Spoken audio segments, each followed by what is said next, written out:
Hello, everybody, and welcome to the Parishscope. This is the podcast that's kind of an extension of our newsletter at St. John Sand Prairie. I'm Pastor Chris Sansom. And I'm Casey Doremus. I'm the Creative Worship Director at Our Savior Lutheran in Washington.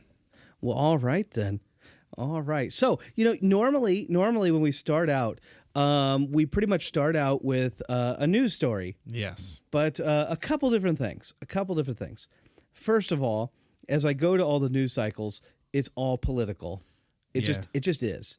It annoyingly so. Yeah, annoyingly it gets tiring after a while. And maybe when we get real close to the election, we can kind of maybe sit down and talk about that. But right now, like September, nah.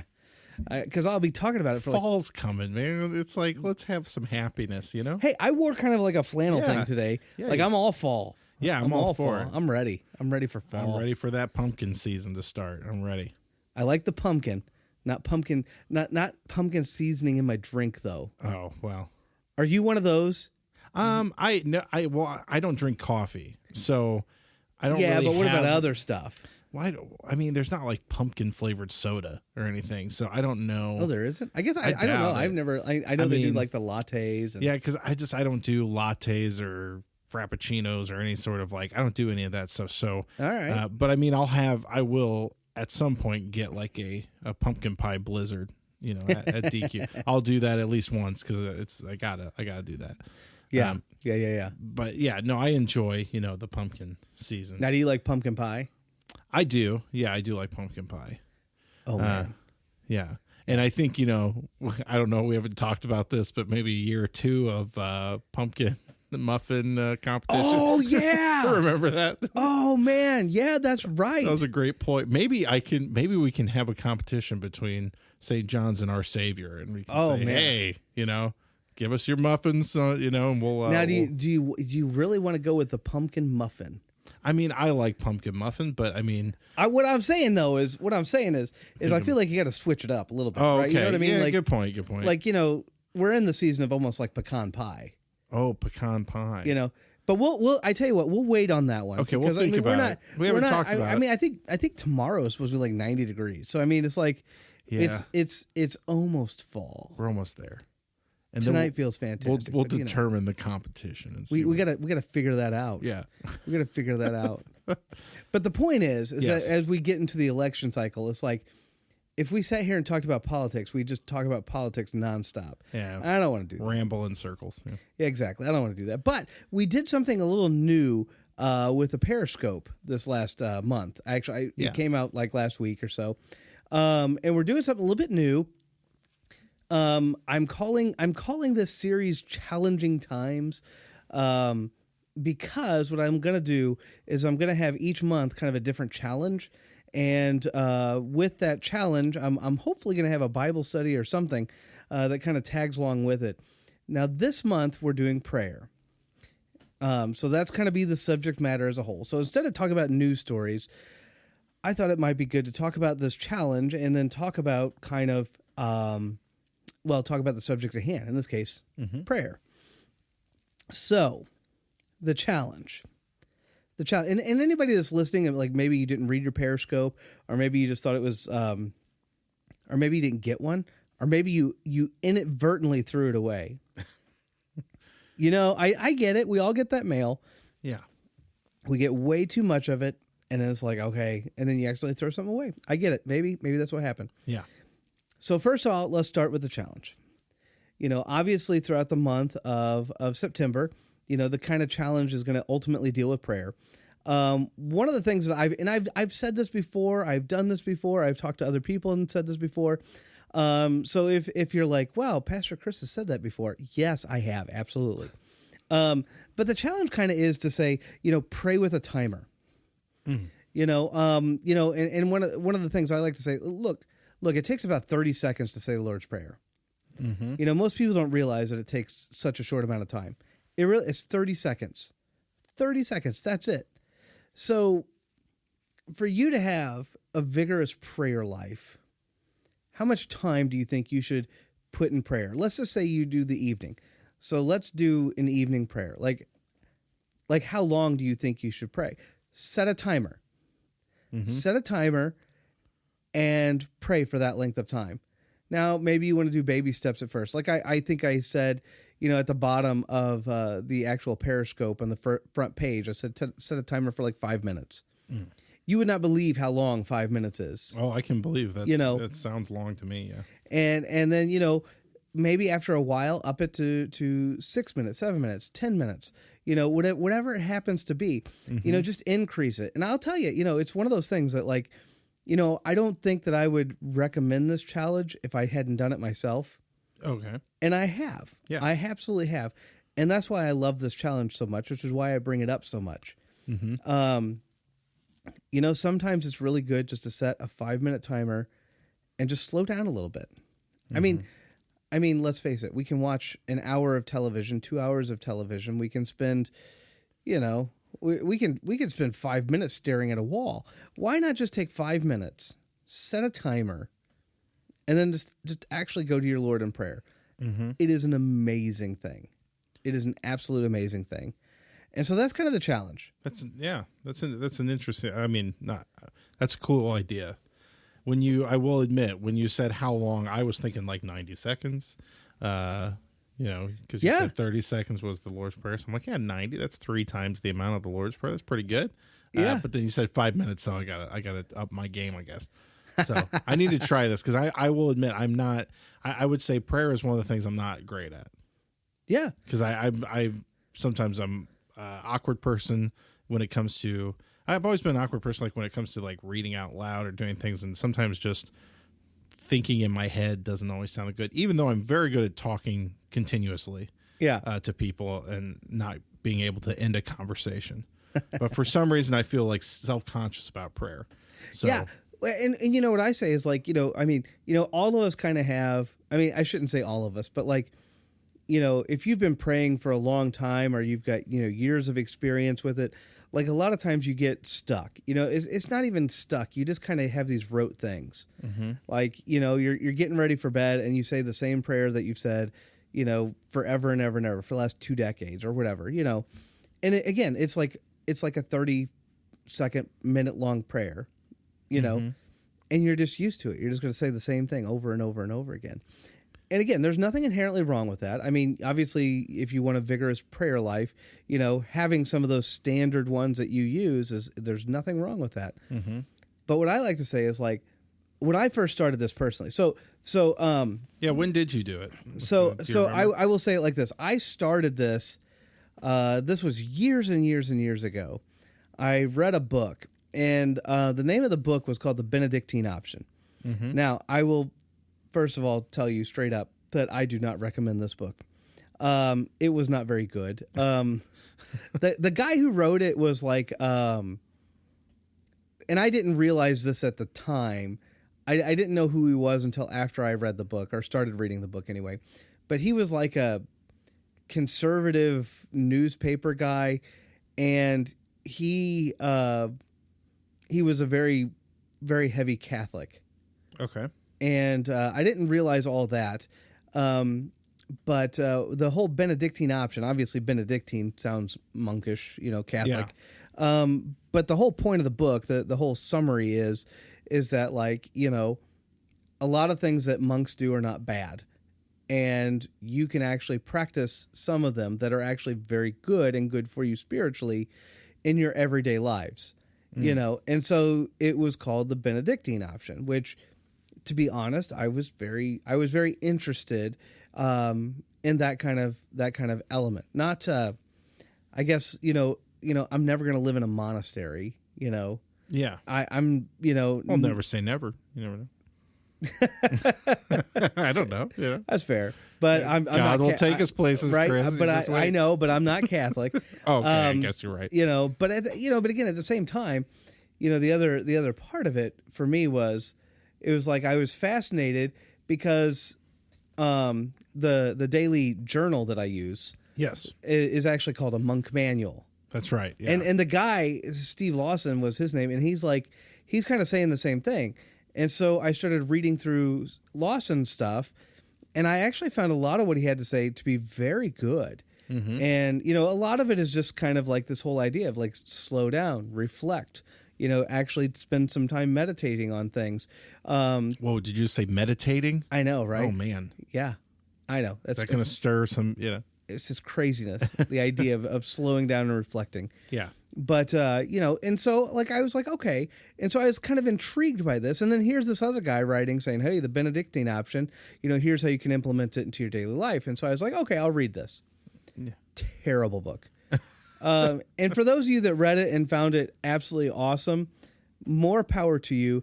It was like they say, the shotgun effect. He was just everywhere. He was just all over.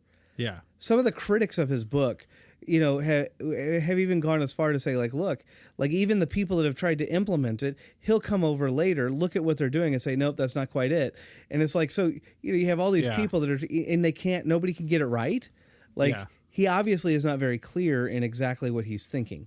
Yeah. Okay. However, there were two good points about the book. One is that I will say the man did actually understand the Benedictine rule, which is the set of rules that monks actually use. And I thought it was very nice to hear that actually explained in a way that I could personally better understand. Right. There's actually some rationale behind some of the things that they do. Again, don't necessarily agree with it, but actually seeing the rationale. Mm-hmm. And then the second one was some of the practices and how he suggested building them up. The one that I remember the most was prayer.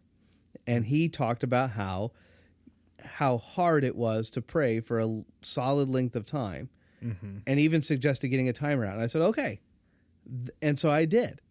Yeah. And my goal was 45 minutes. Oh, my gosh. I made it to a half an hour. Yeah. Still pretty good. I mean, but again, I could have been 45. But here's the thing that I found. Here's the thing that I found in my own personal kind of adventure going down this path and kind of working on it. Mm-hmm. And by the way, I sometimes still do this. It's not like I just gave up. I still do this from time to time just to, I guess, check, kind of check where I'm at. But like the first time I did it, it was almost excruciating. Yeah. Because you get done with your 30-second, 90-second prayer and you're like, okay, I'm done. But you're not done. Timer hadn't gone off. Yeah. Your alarm hasn't gone off. And so you're just sitting there. Yeah. And you're just kind of like, okay, I got empty space. And remember though, you're in prayer, so you're talking to God. And so you're literally kind of going, hey God, don't know what else to talk about. It's kind of like sitting with a girl you really like, but you have nothing to talk about. You're like, so yeah, it kind of struck me like that. But by the time I was done with the first week, I had found myself filling that time. Yeah, because what I found is, at least for me personally, is that what I was doing is I had this rote prayer memorized. Mm-hmm. And so I would say it, and then I'd be just kind of done. Well, what would happen is, okay, so maybe I'd be like a minute, I guess, of just kind of going, okay, I don't know what's next. And then something would pop in my head, and I'd be like, okay, yeah, now I'm going to go down this road. And before long, I found myself going, okay, I need to actually add more time to my timer. Oh, wow. And and again, that's how I kind of kept increasing it. But a large part of it was because I was like, okay. And I'll also tell you this, it helped my mentality. It helped me feel a lot calmer. And, it also helped, I think, my stress levels as well. Because, again, we talk about how we put everything on God, but, how often do you really do that? Yeah. And whenever you're taking a dedicated amount of time and you're saying, no, I'm going to put this on the shoulders of my Heavenly Father, it's like taking time to actually do that is something. Because how often do we just throw out a quick prayer and we're just like, okay, we're done? Yeah. Like, when do you take time and go, man, or again, just even having that real deep conversation with God where you're starting to say, look, God, I really just don't like this. And this happened and that sucks. And you know what? I've got 5 more minutes. So let me tell you how bad this sucks, and, you find yourself actually conversing a lot more. Because you have the time to do it. And you've already promised yourself that you are going to spend at least this amount of time. Yeah. And so it's not like you can just say, okay, I'm done. Like, no. You've promised yourself at least 5 minutes. Yeah. You're going to keep going for that 5 minutes, no matter what. Even if you're sitting there in silence for 4.5 minutes, that's what you've said. That's what you said. You know? Interesting. And so to have that discipline, to have that dedication, and I guarantee you, by the time it's all said and done, you'll be shocked at how much it really does for you. Yeah. Did you develop like methods or like, I mean, this is silly, but it makes me think of like in jazz, you have like improv, like tricks and stuff that you kind of use. Is there like some sort of like, you have certain methods you use, like once you started praying for longer periods of time?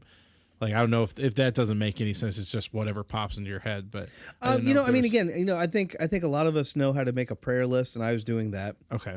And my prayer list kept getting longer and longer and longer. Yeah. And then actually, it's really funny, but like, my prayer list is right on my phone, and I don't make it public to anybody. But if you saw my prayer list, you'd have no idea what in the world's going on. It's shorthand. It was all coded. Yeah. Yeah. It's all coded for me. Like, Yeah. I know what's going on. Yeah. But yeah, so it's like, it's all coded just for me. Yeah. Sometimes, like, if somebody asks me to pray for them, I'll put the name down, Yeah. or I'll put a name down of some kind, Yeah. but it won't be the last name, or it'll just be the last name, or, and it's just like, if you came up and you said, well, why are you praying for so-and-so? I'll be like, yeah, they're on my list. I'm not going to tell you. It's just mine. Yeah. But it's like, at the same time, yeah, it's all coded. Yeah. It's all coded. I'd be interested to, not that I'd want to pry into it, but I'd be interested what the code is, like what if it just says like tall man home problems or something. I don't know how code. So do you like, okay, I gotcha. I did really want to ask you if you use any certain methods, like do you use a Lowry loop while you're praying? Yeah, you got the Lowry loop in there. Congratulations. Not as smoothly as I wanted. I really was trying to get it smooth. But now, question: when you did this challenge, pre or post building of the pray do? Actually, this is part of what caused me to make the pray do. Oh, okay. It was like, now that you're really getting invested in this, it's like, yeah, I wanted a dedicated space.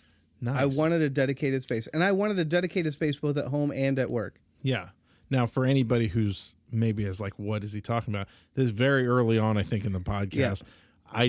I came across Discovery. Obviously, Pastor Chris knew about this long before, but a pray do is an actual like a kneeling. I guess piece of furniture. It's a prayer kneeler. Yeah, it's a prayer kneeler, specifically made for you to like just like pray, get on your knees and pray. But so we've talked about it before, and some people like were coming by your office like, let me see the pray do. After the episode. Yeah, it's in there. It's still not a very attractive piece of furniture. I mean, I literally have like a Thrivent shirt like wadded up for my padding for my knees. Well, it works. Yeah. So yeah, I keep thinking about wanting to build one just because I'm like that would be because now for people who didn't listen, Pastor Chris, you did say you can't imagine not having it. Oh yeah, I love it. So it's like the fact that you are like, I can't pray. Like, I mean, you can pray without it, but for the sake of the story, like I can't live without this. Yeah. Well, again, like, I don't have one. I don't have one at home, so it's like I'm not crazy. Come on. I bought actually some nice boards from Menards years and years ago, and that's what I was going to do. I made one pray do from the scraps just to figure out how to make it. And then after that, I was going to make a nice one with like the oak, I think it is. Yeah. And I never made the one with a nice board, so I still have them. They're in my garage. Yeah. And I was going to like finish it and make it, Look very nice and all yeah. that kind of stuff. And again, just never did. But yeah. So anyway, so I do still want to make one for my house. I just haven't done it yet, and I haven't had the time yet. So yeah. But that's just amazing, though. That's an interesting. I've never thought about using a timer, and I feel like my initial gut reaction as soon as you said that is like, that's not authentic, to like say, yeah. But it. I mean, it is. I mean, I don't know. There's nothing. I guess there wouldn't be if you said like, okay, I'm going to go visit grandma in the nursing home and I'm going to stay for 2 hours. It's not like grandma would be like, oh, you're just faking your way through. It's like she would probably love if you spent 2 hours with her, you know, even if you were like, well, I usually just stop in or something. So, I mean, I guess, you know, I would say that is probably a great goal, you know? Yeah. I've never thought about using a timer though. I think, you know, the authenticity, and I think that's a fair point, like to bring up, like, it doesn't feel authentic. And yeah, but I think part of the thing is that what we need to understand is that prayer should be something that is at least semi-disciplined in our lives. Yeah. And what we've done as, dare I say, Americans or whatever, is we've kind of said, okay, we're going to discipline our prayer by praying at certain times. We pray before a meal. We pray, you know, before bed, or when we wake up. We pray at these various times, and we go, okay, that's our discipline. But then when you look at how long you actually pray for, it's like 10 seconds, 20 seconds, 30 seconds. And it's like, you know, and I mean, again, quality, not quantity, you know, in terms of time. But at the same time, like, sometimes I think, as Americans in particular, we're in such a rush to do all of these things that we sometimes forget that if we just sit down, if we just calm down, and we just take time. But how do you do that? Because again, if you have your 90-second prayer, you're going to get on your 90-second prayer. You're going to like, okay, done. Yeah. Time. You're going to have some moments of uncomfortableness, and it's going to be uncomfortable. But it's out of that uncomfortableness that maybe, just maybe, you'll finally relax a little bit. Mm-hmm. And again, that's kind of what I discovered. What I discovered is that the longer, you know, the more I did that, the more I began to relax, and the more I began to fill that time, and the more I began, you know, dare I say, if you want to bring in authenticity, my conversations with my Heavenly Father were very authentic, you know, which is why I think I loved it so much, because again, you know, and it was also, I also say this, sometimes we look at a timer like it's limiting, or we're doing this, or we're doing that. What it really comes down to is this: you're actually giving yourself permission. Mm-hmm. Our world is so rushed. Yes. And so what you're kind of doing is you're kind of saying, okay, I know my world's rushed, and I know if it was left up to me, I'm going to pray for 10 seconds. I'm going to, you know, move on. I'm going to take 5 minutes, and I'm giving that to my Lord. It's not much, but I'm giving that to Him. And I'm going to set a 5-minute timer so that I make sure I'm not late to this, that, and the next thing. I understand you got life. You know, everybody's got stuff. They got places to go. It's a busy, busy world, but you got 5 minutes. Yeah. You got 5 minutes. Just take 5 uninterrupted minutes. Just it, 5. You know, and if you got kids, wait for them to go to bed or before they wake up or whatever it happens to be. But like, just take 5 minutes. Just 5 minutes. Yeah. It's not a real long time. It'll seem like forever when you first start. Yeah. After a while, you'll get adjusted to it. Then you'll be like, okay, I need to add more time. But trust me. Yeah. It's, I mean, well, no, I think you're right. I've never, just that's the thought of using a timer has never come into my brain. And so that's a very practical and like a great idea, and I think an achievable challenge, because even for me, I think even if I just today put a minute, it would be like, because I'm not disciplined with it and all. Yeah. So even like a minute to me would be like, okay, what am I going to pray about? Like, I need it. And you know, there's so many times you say, oh, someone will bring something up and like, oh, I'll pray for you, or I'll, you know, in my prayers, and you know, and admittedly, it's like a lot of times I forget and don't even think about it. And dude, so that's what the list is for. That's what the list. Yeah. That's what the list is for. Having a list, and then, just being able to take a minute, or, you know, or whatever it is that you can, like 5 minutes, of course, I think is a good goal. Cause you got 5 minutes. I think that's great. I've just never, my mind is blown. Yeah. Almost as blown as when I found out what a pray-do was, because that still to this day is like, blows my mind. But yeah, that's really a cool, I mean, it's a great idea. I think it's awesome. So that's kind of the challenge this month, is set a timer, maybe slowly increase your time, but just start with wherever you think you are. Mm-hmm. I mean, again, you can start with 1 minute, and then maybe after a while increase it to 2. Yeah. And the 3, and so on and so forth. but make a pecan pie, set a timer, make a pecan pray pie. until the pecan pie is cooked. Yeah. Then, oh man, you're going all out. Like that's like a 30-40 minute cook session. I mean, it's a long time, but you know what? It's for a good cause on multiple fronts. It is for a good cause. Yeah. No, I love that. I love that.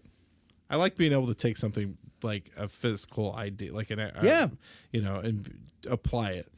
Because I think a lot of times, I mean, I think we're all used to it because especially like us who have grown up in church our whole life, it's like, you hear a lot of nice sermons and a lot of things that are like, oh, that's nice, or this is good. That's a good thing to think about. But to actually have something where like take 5 minutes a day and just, or 5 minutes every other day or something, just to like really get yourself going. Like, that's great. I mean, I think that's great. Oh yeah.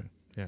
Now today's session, I guess you say, so the prayer part, we have Bible studies, and the Bible study, it's 4 sessions. I was looking at it like, once a week for most of September. September actually has 5 weeks in it, so or 5 Sundays, I guess I should say. Yeah.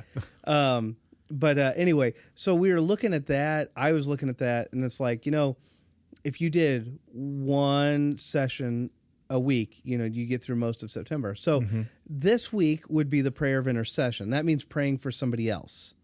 Yeah. So you're interceding Gotcha. on behalf of others, which is why actually I keep bringing up the list, and the list is actually a really great thing.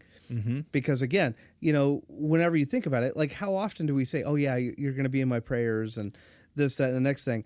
It's another thing when you actually say, okay, like here's my list. I'm actually going to pray for all of these people. Yeah. And I'm going to spend time, really not just thinking about them, but actually praying, that God's will is done, no matter what that is, and no matter what. And by the way, I think sometimes when we get into prayer, we become less bold, if that makes any sense. Yeah. It's like we kind of say, we say, oh God, heal this person if it be your will. And it's like, that's technically correct. Like, right. God's will is going to be done no matter what. Right. Like, and so, yes. But on the other hand, sometimes, we should be bold enough to say, no, God, I want you to heal this person. Yeah. Like, if you don't, you don't. But this is what I want. Like, and you promised that if, we should come to you with what we want, and this is it right here, Yeah. I'm not asking for $1 million, but, I want you to heal, that's okay. Yeah. And sometimes God does things in his will that we don't like and we don't understand. And it's also okay to be frustrated. And to kind of actually, I always say the imprecatory Psalms, they're King David like up against it and just flat out says, God, why are you doing this? I don't like it. Yeah. And it sometimes we forget, like, it's okay. Like he's a big boy. He can take care of himself. Yeah. Right. He's a big God. He's huge. He's awesome. So anyway, he can take care of himself. He can handle you being frustrated with him. And in fact, he likes to know you. And you have emotions, and sometimes your emotion is to be mad. Yeah. Boy, do we have those. Yes, we have those. Yeah, no, I think that's wonderful. I think that's great. I like this. This is a good episode. Oh yeah. Yeah. This is a fun episode. Anything else on that with the newsletter, the challenge sort of thing, or? Yeah, I mean, we're looking ahead, obviously, to next month. I already got kind of next month's pretty well planned out and everything, so we'll be looking for more as we go. I'm hoping that this, with our podcast, which is kind of that extension of that Parishscope, I'm hoping that next week we can talk about prayer again, except for we'll talk about a different type of prayer, a different element of prayer. Yeah. In this case, we were talking about more of the intercession, again, praying for other people. And I think, again, from my standpoint, I really, think it is important to pray for other people, but I also think it's important to kind of, like I said, be bold about it. Yeah. Like, right? Yeah. So, I mean, I'm going to say that over and over again. Like, that's going to, like, next week we're going to talk about a different element of prayer. And I'm like, yeah, be bold about it. It's the same thing. Same thing, right? That's your Heavenly Father, Yeah.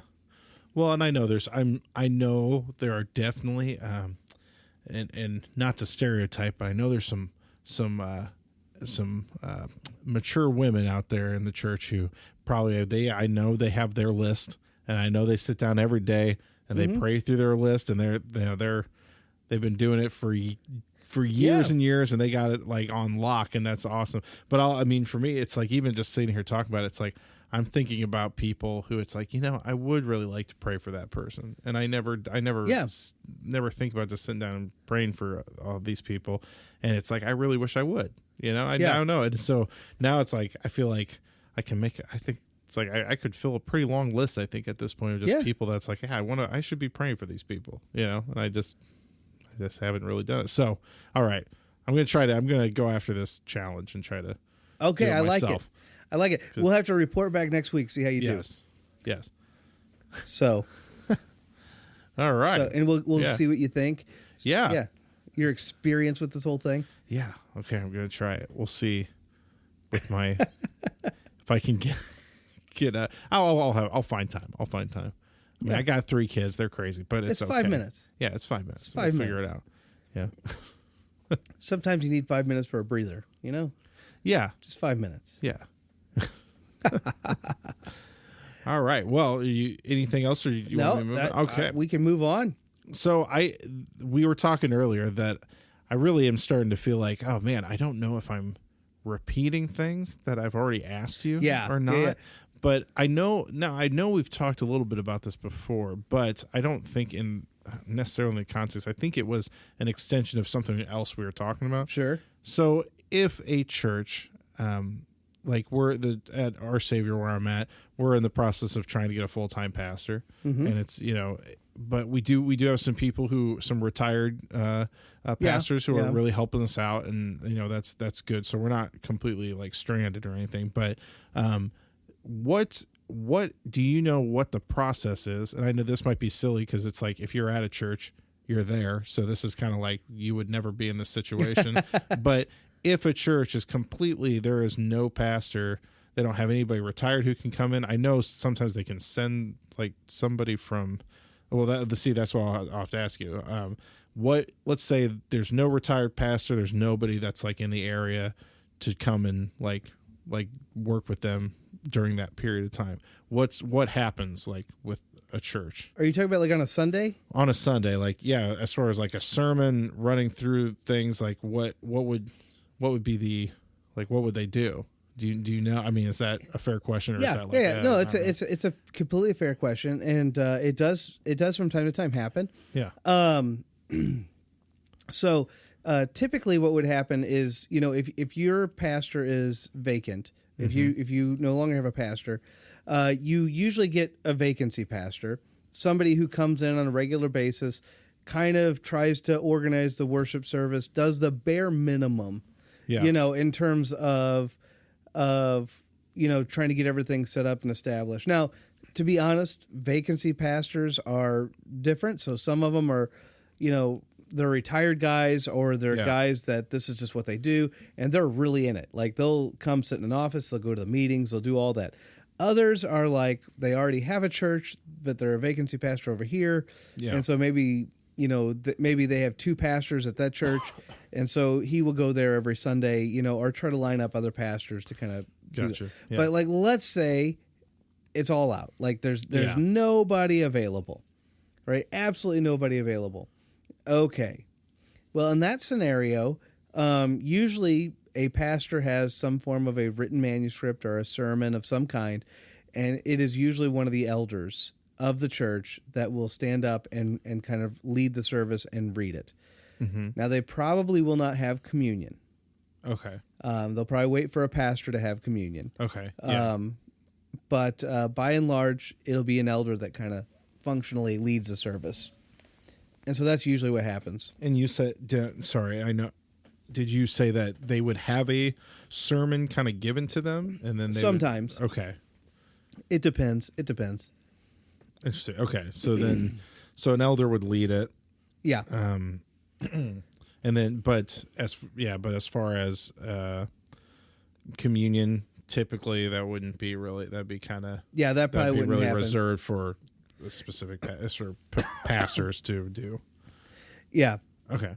So the sacraments usually you would hold off unless it's like, and I mean, we have an emergency baptism section. So, I mean, like we have an emergency order of service, if you will, for a baptism. So if a baptism became imminent, of course they could do that and stuff like that. But the sacrament of the altar, Holy Communion, usually be something that was held off until later. Okay. Gotcha. All right. I'm trying to think if there's any other like anything else that would have to be covered as far as, I guess, on a Sunday. That's mostly it. So actually, I'll give you one little tidbit of history here, kind of along the same lines.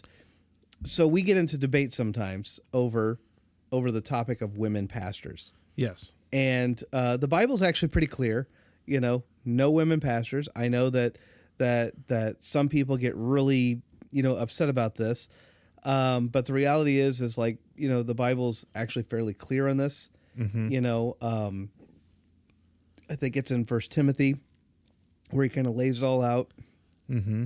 And then on top of that, there's a couple different passages as well where Paul kind of like explicitly says some stuff, but then he kind of says, hey, this is how we were created, Adam and Eve. Adam was created first, then Eve, And so it's like he's taking it back to Genesis. He's not saying, oh, this is just a cultural norm, like this is just kind of what we do. No, he's saying like, look, this is how man and woman were created.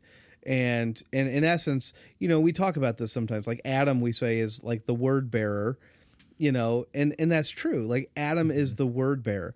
That's part of the reason that all the blame falls on Adam.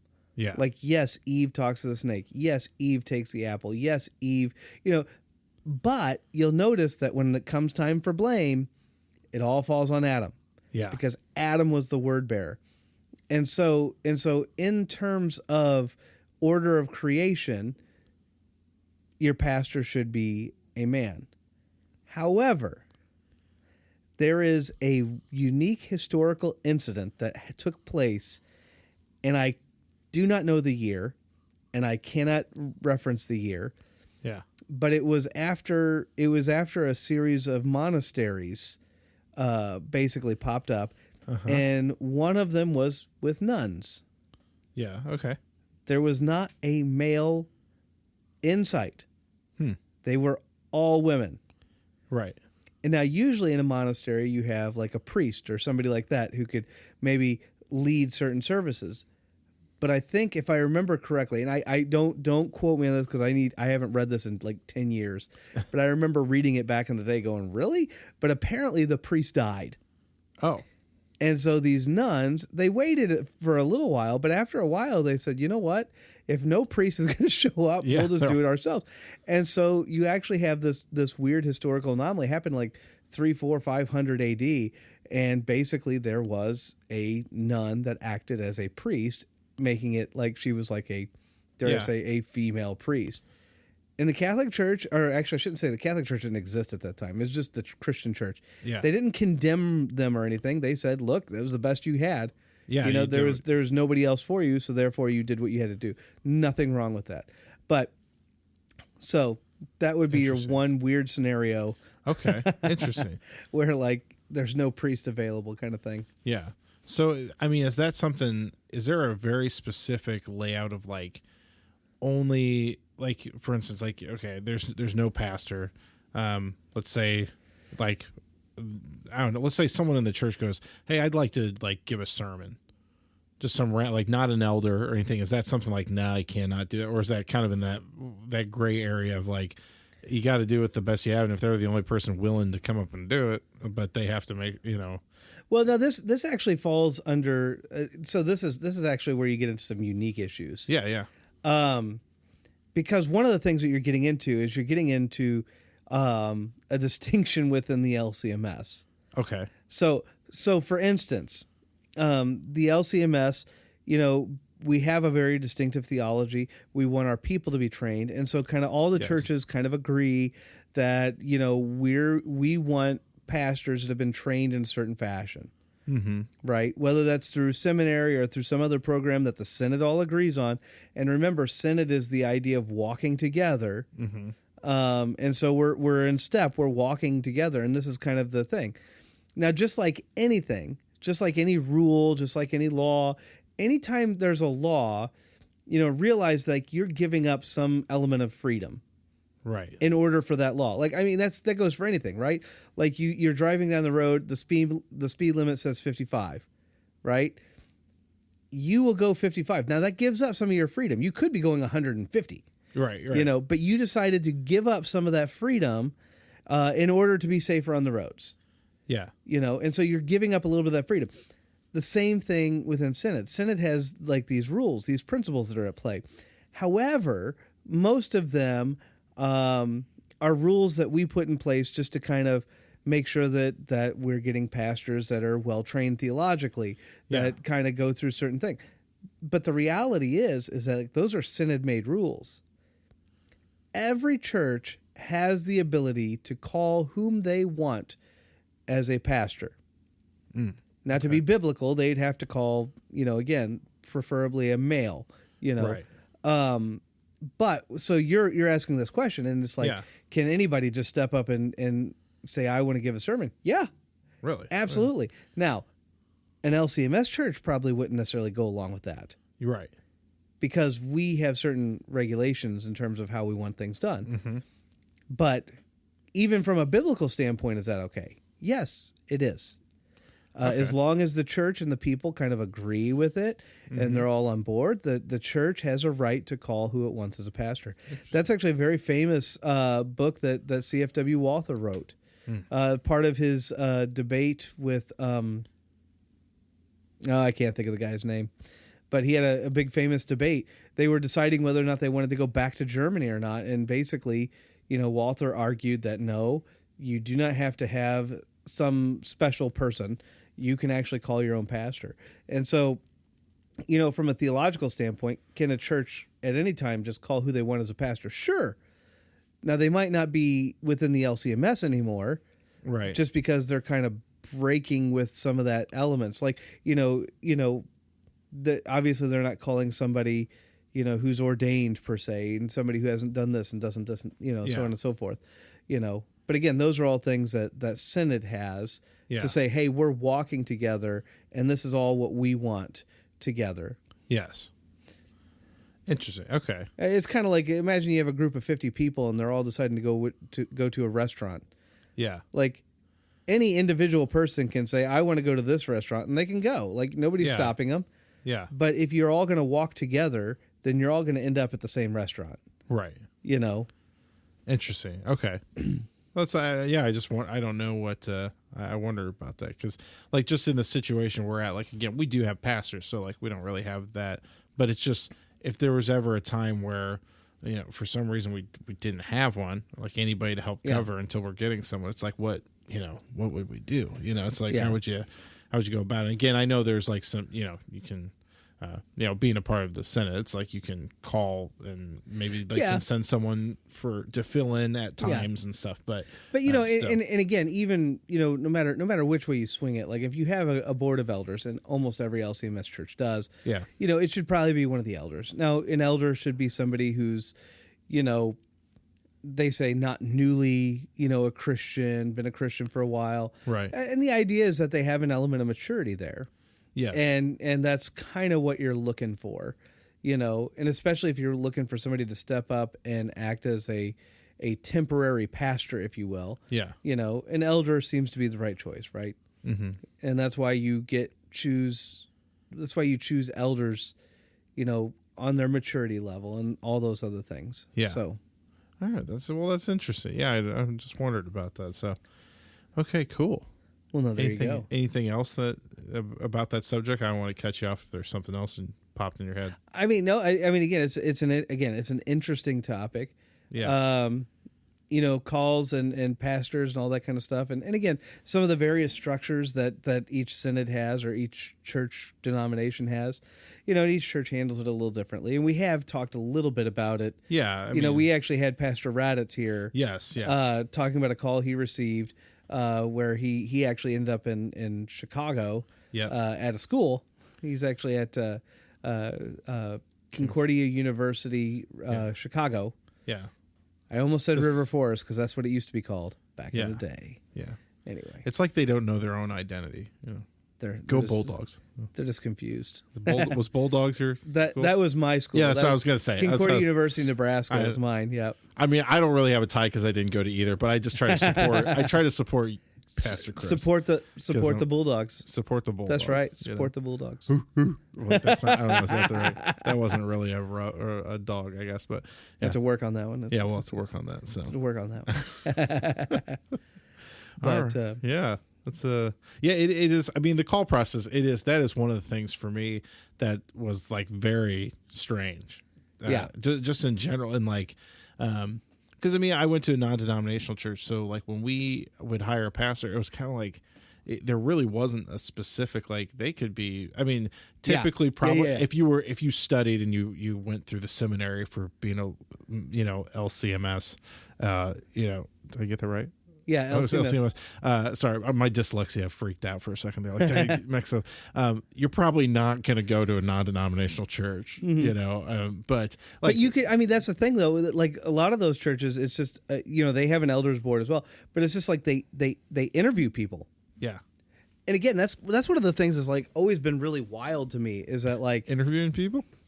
Well, it's not even that. It's like with a non-denominational, like they'll interview like a Baptist guy and I've heard him wild card. I've heard him say that they'll interview like a Presbyterian and and it's just like that blows my mind. I'm sure it does. Yeah. That blows my mind that they would I mean, you would think they would go, well, no, we want somebody who's trained up in our faith. Yeah.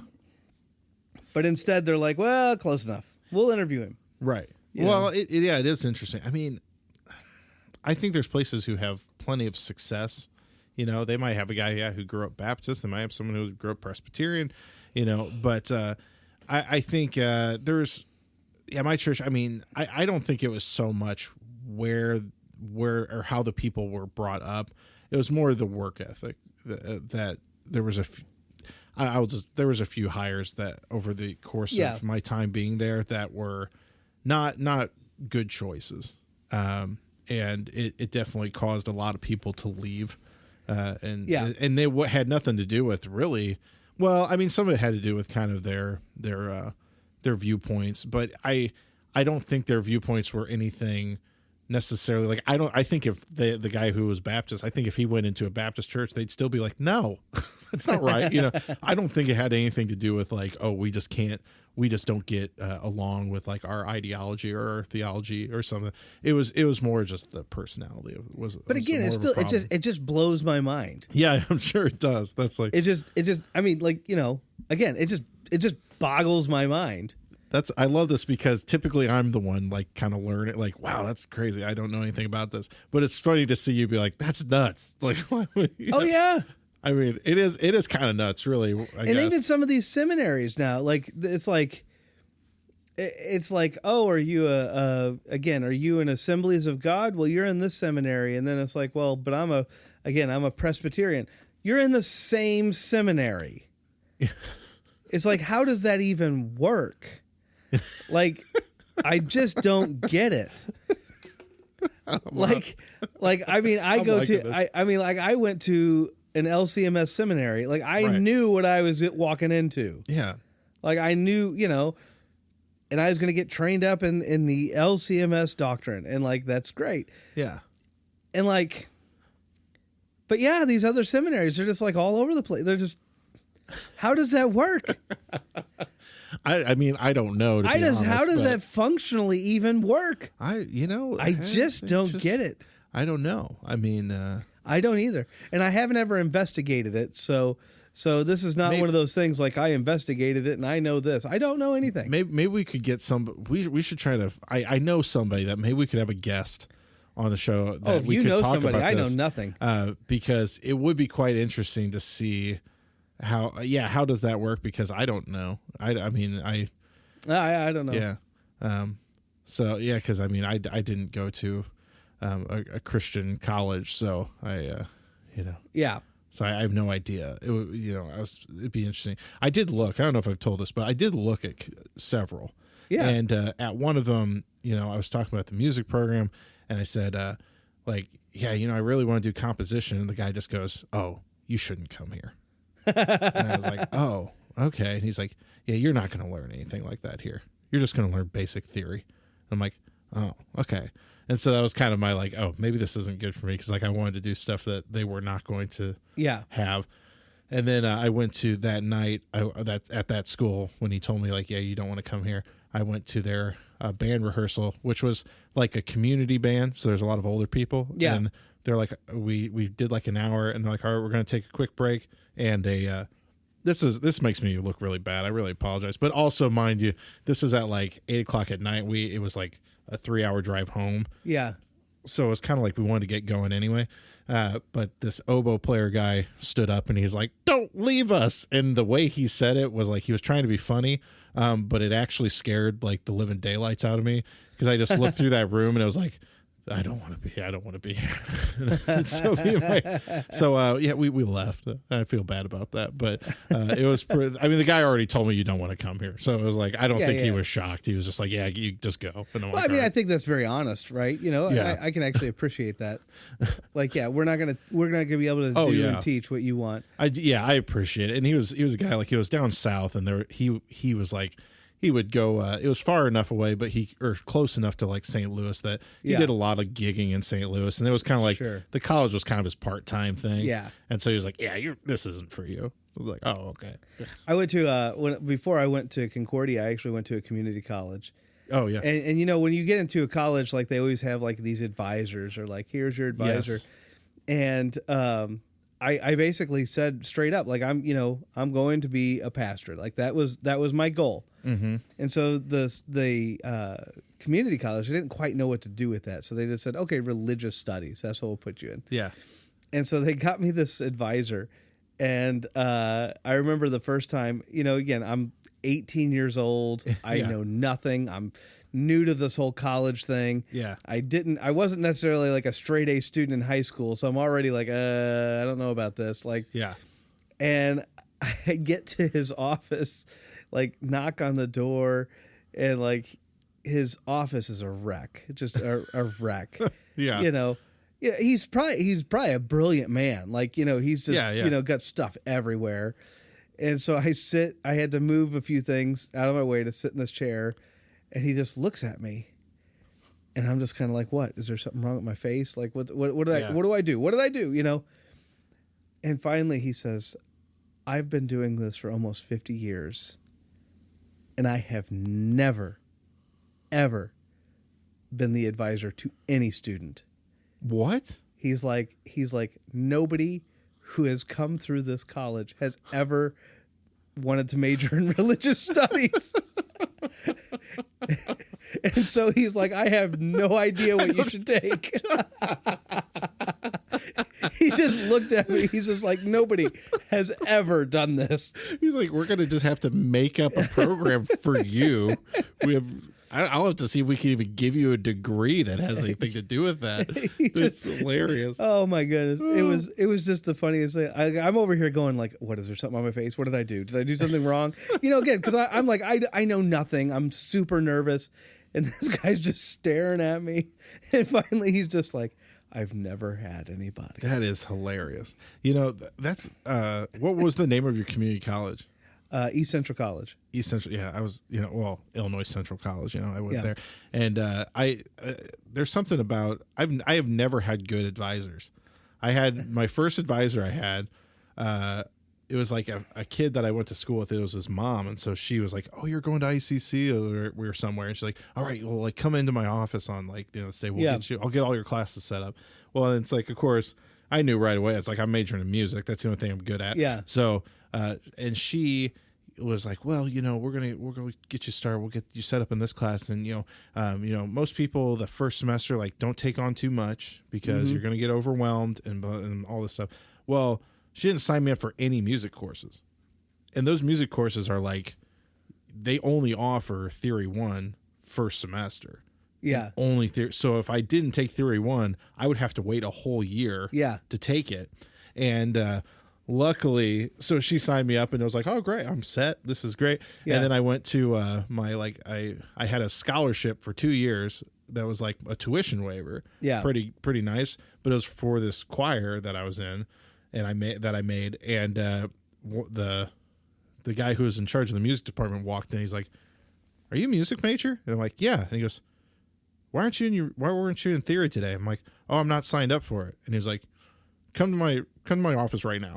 And he brought me, and it was like it was like a week. And so he was like, "Oh yeah," because apparently she had done this to another kid, and it was too late when they found out.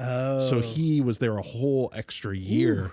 And he went to my high school. He was a year older than me, so we were in the same classes. Yeah. And it was like, so he just got screwed over. And especially like this tuition waiver, it's like a 2-year thing. Yeah. So his third year, he was like, he had to pay for his classes and everything, which is, so it's like, thank goodness that guy found me and realized that I was supposed to be in those classes, and I got all signed up, and he was really like mad. He's like, "No, this lady has done this to like multiple people at this point." Yeah.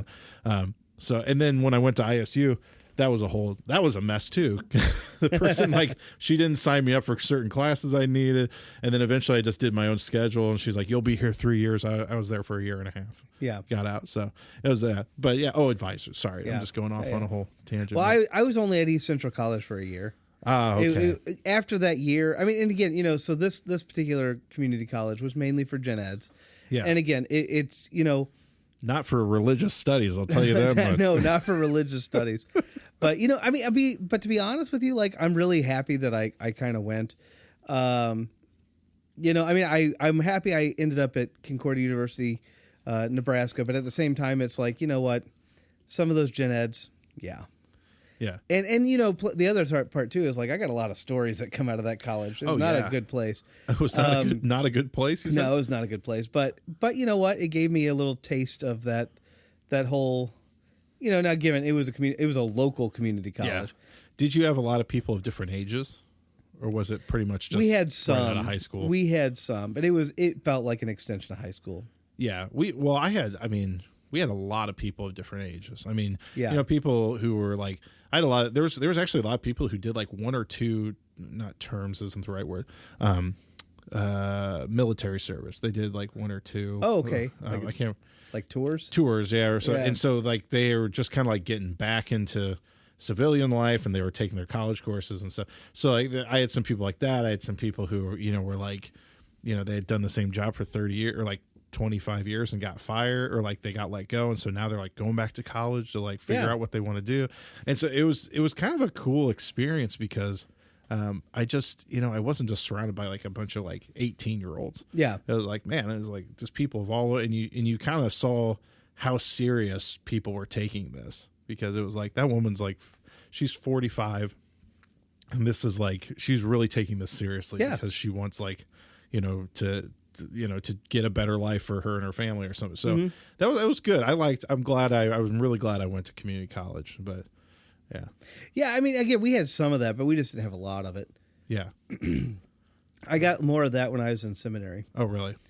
Yeah. Well, seminary is almost like a 50-50 split. Like you got 50% that's coming straight in from college, and then you got the other 50%. I mean, some of them did college too, actually. But a lot of them are like second career. Oh, some of them are like, I retired and now I want to go to seminary. Yeah. And so like, I had one class where the guy was well over 80. Wow. Probably almost 90 years old, but he's retired and he's like, I'm going to go to seminary. And it's like, okay. Yeah. And I do think he became a pastor for like a year or two at a church before he finally retired. Retired. But as we know, most pastors, they never really retire because you don't get to. You're doing, Well, yeah, cool. Well, sorry, I just I love community. I don't know. I like talking about community college. It was a good time. Again, I had a good time. Life experience. It was a good life experience, and I will say that I enjoyed even the year that I had at East Central, but it was also, I will also say this, like, you could, and this is not a knock on any other community college. I've learned that over the years that there's some community colleges that are actually good. East Central College at that time when I was there I would not have classified as one of them. Yeah. They had some things that later I had to unlearn when I got into Concordia and then to seminary. You do enough reading, you're like, oh wow, I had this completely wrong. Yeah. Oh, that teacher taught this. You know? Yeah. And there's actually some community college that offer like 4-year degrees out there. Yeah. Oh, yeah. Mine didn't, but if ICC, if Illinois Central College, we both went to central places. Yes, very central. If they had offered a 4-year music degree, I would have done it. I mean, I loved being there, but I would have taken it. It was so much cheaper. And we went to like some college for choir one time where it was like this. It was like, did we go to U of I? What is this place? And it was a community college. It was huge. And it was like, and they offered 4-year degrees and stuff. It's like, man, that's nice. So Yep. Crazy stuff. Well, okay. Sorry. Getting off on a tangent. We probably need to move on to our final. Is it that time? It's that time. It's that time. Okay. Church chatter. Oh, man. Oh, man. Let me tell you something. What's that? Last couple weeks, ladies have been downstairs making noodles. Oh, yes. Fantastic noodles. Uh-huh. They are amazing. It really is. It's amazing. Great. They fill up like all the tables to let them dry. Like they have these like special claws and stuff. It's like all awesome, but like they have to let them dry out there, and it's like it is so fantastic. They're good. They're fantastic. I can say that because I got some and they were delicious. Yeah. Oh my gosh. So September 21st. September 21st. Okay. September 21st. I think it's right around like the lunch hour. I think it's like 10 to 2 or something like that. That's going to be our fall bazaar. Yes. And so, a lot of crafts, a lot of other things. Drive on out. Get your noodles. Yep. Buy your baked goods. Eat lunch. It's an awesome time. Do they serve lunch? Yeah, they usually do. Oh, I missed that last time. Yeah, you missed it. You missed out. Sorry. Yep. Yeah, I'm learning something every day. Learning new things every day. You should definitely come out. Yeah. On September 21st. So anyway, that's the big craft bazaar. We also have a toy show coming up, and I think we mentioned this last time. Yeah, on November 3rd. So kind of excited about that. Yeah, kind of excited about that. So we got that going on. Again, we'll read more about that in the bulletin as it gets closer. But certainly for right now, it's actually looking pretty exciting. Yeah. I look up and look at your Power Ranger toys. Oh yes, I do have quite a collection. Yes, you do. You have. Yeah. So anybody who's listening, I mean, I'm some may know I'm a big Power Ranger fan. I have a lot of toys. Most of them are ones that I collect. Like I actually played with. I was a kid and had them. But you're not like the dad from the Lego movie. You know what? I definitely am not at this point because I've been letting more and more of it go, letting them play with it. There's certain ones that like there's one I let my son play with this past week and the leg snapped right off of it the moment he started playing with it. I mean, it was just instant. So there's certain ones that's like, okay, that one's just going to snap as soon as they touch it. So I won't let them touch those just because I know they're going to break. But I'm letting them, let them play with a lot of stuff. Yeah. And it's fun though, It's really fun to watch because they get really into it. And then they want to watch whatever season it's from. Yeah. And I'm like, yeah, of course we can watch an episode of Power Rangers. Are you kidding me? I'll do that for all day.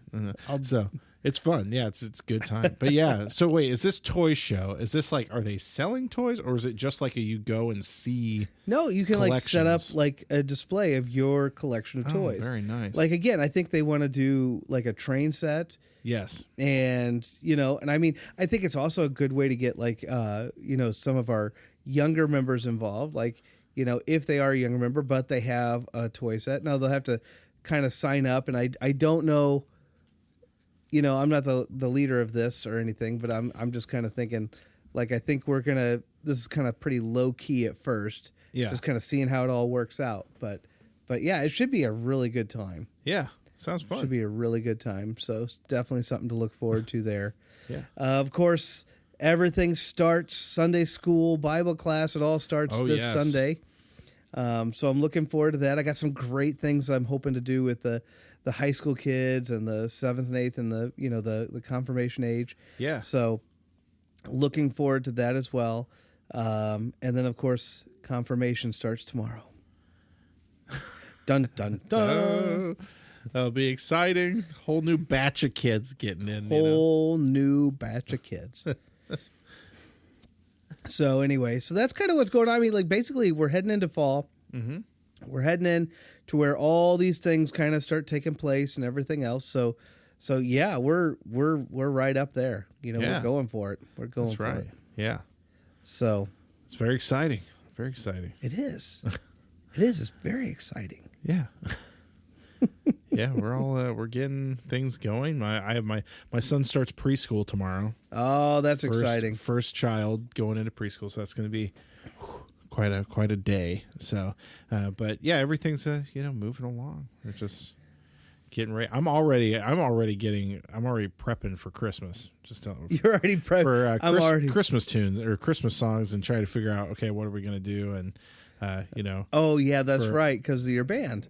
Well, I do stuff for my band too, yeah. But for church services and stuff, I'm trying to already. Yeah. I kind of want to lay out okay, what are we going to do, throughout this, and because I'm a big fan, I like Christmas songs, so I like to go as full on as we can when it comes to that stuff. So you only get to do it once a year, so got to go all out. Yep.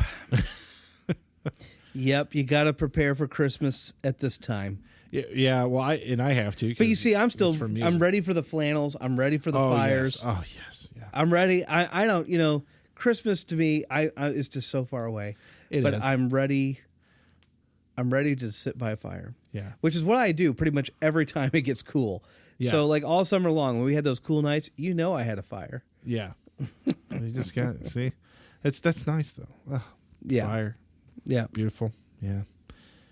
I have to prep for Christmas because you have to, if you don't start arranging music until like November, it's too late. Like especially like with my big band, it's like, we got to start working on that stuff way ahead of time or else we're not going to be ready to do it. So, which actually this past year we didn't do any Christmas concerts. What? Yeah, we kind of took it, we've been doing, so I have a whole binder that is just Christmas music. Yeah. Like we pull that out for the Christmas time and we do gigs. And those are some of my like favorite arrangements I've done. Cause I'll, I did, one of my kind of like favorite ones. Now this is kind of me being a music nerd, but, I did the song, Sleigh Ride. Yeah.